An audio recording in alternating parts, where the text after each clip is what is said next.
देखिए इस वक्त न्यूज़ 18 इंडिया की टीम आसिफ शेख के घर मौजूद है। आतंकवादी आसिफ शेख जिसका कि हाथ जो पहलगाम हमला है उसमें बताया जा रहा है। और ये देख सकते हैं, ये तस्वीरें देखिए कि उसका घर है। कल उसके घर को जमींदोज किया गया था, उस पर बुलडोजर चलाया गया था, ध्वस्त किया गया था। और उसके बाद आतंकवादी आसिफ शेख के घर में जोरदार धमाका हुआ।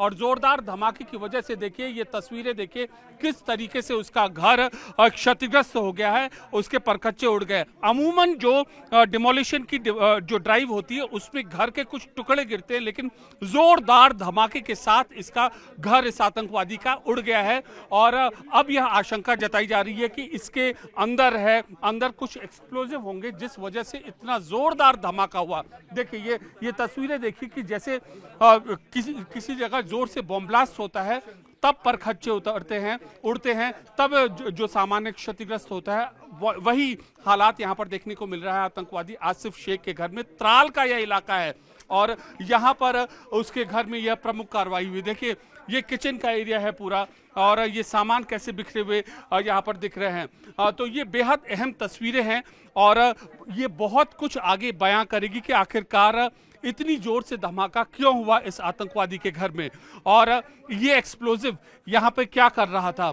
बहुत खास ये तस्वीरें हैं आसिफ के घर की। देखिए ये देखिए ये तस्वीरें यहाँ पर कैसे पूरे जब बुलडोज किया जा रहा था घर को, तो कैसे धमाके होने के बाद देखिए इस वक्त हम त्राल इलाके में मौजूद है। और त्राल इलाका वही इलाका है जिससे 5-6 सालों में आतंकवादी जो हैं उनके कई काडर यहाँ पर अपना गढ़ बनाए हैं। देखिए इस कमरे के अंदर हम यहाँ पर हैं, जो धमाका जब हुआ तो कैसे परखच्चे यहाँ पर उड़ गए। ये तस्वीरें बयां करती हैं कि कितना खतरनाक एक्सप्लोजिव यहाँ पर रखा था। और जहाँ तक इस इलाके की पूरे की बात है, त्राल वही इलाका है, जाकिर मूसा का इलाका है। बुरहान वानी भी यहाँ से ताल्लुक रखा था, जिसके मौत के बाद यहाँ पर आतंकवाद को फिर से पनपाने की कोशिश की गई। जाकिर मूसा था और उसके बाद बहुत और अन्य जो काडर थे आतंकवादियों के, वो यहाँ पर पनपे। और अब आसिफ यहाँ से ताल्लुक रखता था। हालांकि घर वालों से हमने बात की है, इसकी बाइट अभी हम थोड़ी देर में भेजेंगे। इनकी बहन का कहना है पिछले 3 साल से आसिफ अपने घर पे नहीं आया था। सेना को और खुफिया एजेंसी को पिछले 3 साल से उसकी तलाश थी। और इसकी खुद की बहनें, सोचिए कितना जघन्य इन आतंकवादियों का माइंडसेट होता है। खुद 3 बहनें हैं, हैंडीकैप्ड फादर हैं इनके, लेकिन बावजूद उसके उनको छोड़ के या इसने आतंकवाद की धारा का अख्तियार किया। और अब पहलगाम हमले में इसका नाम जो प्रमुखता से आ रहा है।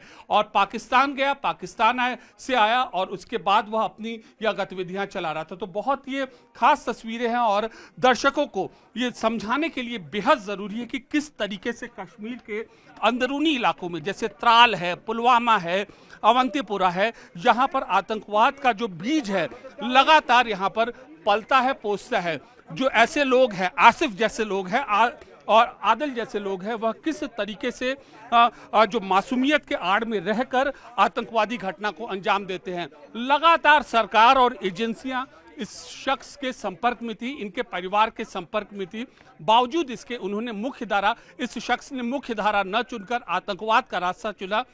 और अब यहाँ पर जो आतंकवाद का जो रास्ता चुना, उसके बाद ये गतिविधियों को अंजाम दिया। त्राल, पुलवामा, अवंतीपुरा ये इलाका है। हमारे कैमरा पर्सन राकेश नेगी ये तस्वीर दिखाएंगे। सकरी गलियों में ये इलाका है यहाँ पर, और पहाड़ियों से घिरा हुआ यह इलाका है। और ऐसा पहली बार नहीं है, कई सालों से, पिछले 10 सालों से, खासतौर पर बुरहान वानी की मौत के बाद, जब बुरहान वानी को जब मारा गया, तब उसके बाद यहाँ पर जो आतंक का जो बीज जो फैलना शुरू हुआ, चाहे बुरहान वानी हो, जाकिर मूसा हो, उसके बाद आसिफ हो, कुछ दूर पर उसका जो सहयोगी आदिल रहता है, एक पूरी की पूरी पौध यहाँ पर तैयार हुई। और इनको जो पनाहगार ओवरग्राउंड वर्कर्स देते हैं, जिनको की लगातार जो सरकार की जो स्कीम्स होती हैं और मुख्य धारा में शामिल होने की जो चीजें होती हैं, उन पर उनको ऐसे लोग न भरोसा करके आतंकवाद की गतिविधियों में ये लोग शामिल होते हैं और उसके बाद हमारे देश को इस तरीके से नुकसान पहुंचाते हैं। देखिए ये गलियां हैं, ये तंग गलियां हैं।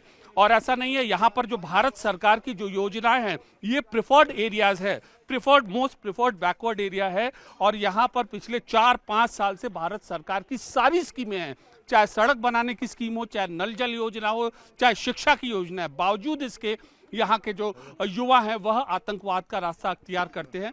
ये एक अहम पहलू है और इसको आदिल भी उन्हीं में से एक था और अब जब वो उसका नाम सामने आ रहा है तो उसके पड़ोसी उसको इस तरीके से उनके पक्ष में कह रहे हैं।